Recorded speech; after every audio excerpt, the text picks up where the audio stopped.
usted dijo que en el primer tiempo teníamos una gran defensa. La cuarentena, hizo una gran defensa. Claro. ¿Nos seguimos defendiendo con la cuarentena cuánto tiempo más? No, la cuarentena se va a ir manejando, digamos. En esto nadie quiere que la cuarentena dure toda la vida, esto lo tenemos muy claro, ¿no? Creo que esto lo tenemos que ir manejando y flexibilizándola. ¿En qué manera? Y hay lugares que la flexibilización puede ir aumentando, que son las provincias que no tienen casos o los municipios. Ahora, lo que tenemos que evitar es lo que tenemos que mantener y lograr que la gente vuelva a mantener el compromiso que tuvimos en la cuarentena hasta hace poco. Y esto para mí es fundamental, diríamos, porque si no cumplimos nosotros con las pautas que vamos haciendo de flexibilización, y entonces vamos a tener aumento del número de casos y después vamos a querer agarrar la cabeza. Porque el virus está circulando. El virus está circulando, no hay ninguna duda. Si no, aparecen en el Gran Córdoba estos casos que aparecieron antes de ayer. Uno de los temas que se está hablando es la vuelta del fútbol. Y se habla que el fútbol se va a trasladar a provincias del interior. ¿Esto es factible? Bueno, yo no lo sé. Yo creo, lo que sí sé que en este momento que hay aumento de casos, empezar a entrenar sería un error conceptual, ¿no? Primer punto. Empezar digo, yo se me ocurriría aconsejar a nadie entrenar cuando tenemos un aumento del número de casos y la mayoría de nuestros jugadores viven en Ciudad de Buenos Aires o conurbano bonaerense, ¿no?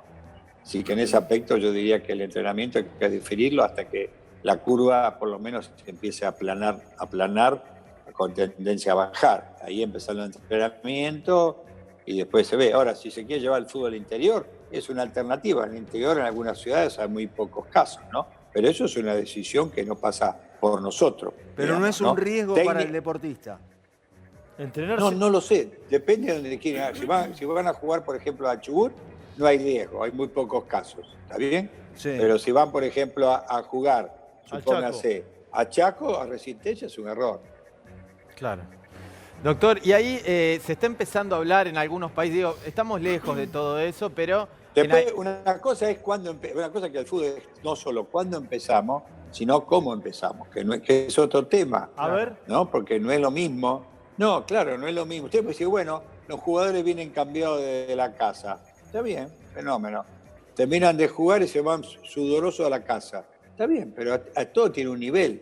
Porque, digo, pero yo estoy jugando en la tercera o en la reserva, pero todavía no tengo coche, tengo que tomar el transporte público. Claro. O me va a buscar una combi. Sí, River te pone una combi, pero los muchachos de otras divisiones tenés que venir con la SUBE. No sé si está claro. Sí, a mí me parece que uno tiene que uniformar un poco el mensaje, porque si no, empezamos la discusión metafísica de cuándo empieza el fútbol. El fútbol empieza... No es una prioridad, honestamente, en este momento. Pero estamos en plena pandemia, tenemos que luchar para que esto López, se vaya, ¿no? Así empecé el programa, diciendo esto que está diciendo usted.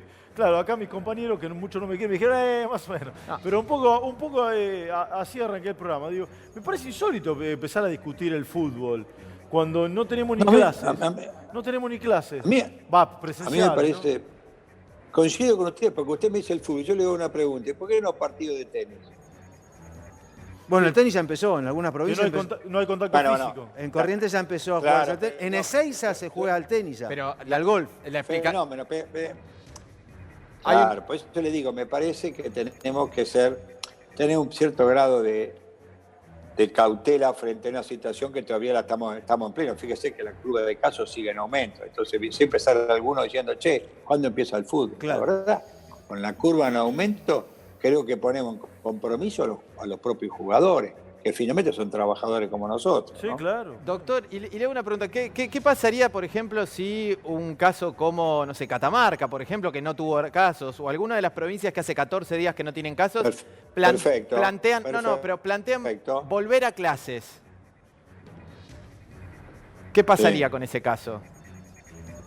Yo creo que el tema de clase es más complejo, digamos. Yo creo que el tema de clase es más complejo porque uno tiene que planificar, diríamos, desde lo central, por lo menos las grandes pautas, y después la operatividad se da en las provincias y en los municipios. A ver, si usted me dice, vamos a empezar las clases, supóngase, ¿dónde empezaría? Por decir algo, si usted lo quiere descentralizar. Sí, Catamarca. No, se puede empezar, como usted bien dice, las provincias que no tienen casos. Sí. Es una posibilidad.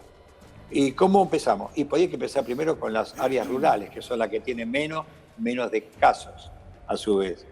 Y usted ve, las áreas rurales de contagio en nuestro país son muy pocas.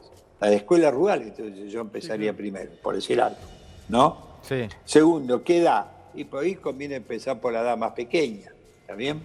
O sea, pero a su vez tiene que, en algunos lugares, va a tener que programar distintas alternativas. Quiere decir que en esto, el Nicolás Trota, el ministro de Educación, está muy bien orientado. Tengamos un poquito de paciencia. Digamos, yo sé que esto joroba mucho a los padres, porque el padre tiene que laburar o la madre tiene que trabajar, y se den cuenta que está el chico en la casa. Es cierto, es cierto. Pero por otro lado, digamos, todavía estamos empezando la pandemia. Sí. Fíjense ustedes que nosotros no tenemos saturados los sistemas de salud, y esto es por la cuarentena del primer tiempo que yo les comenté.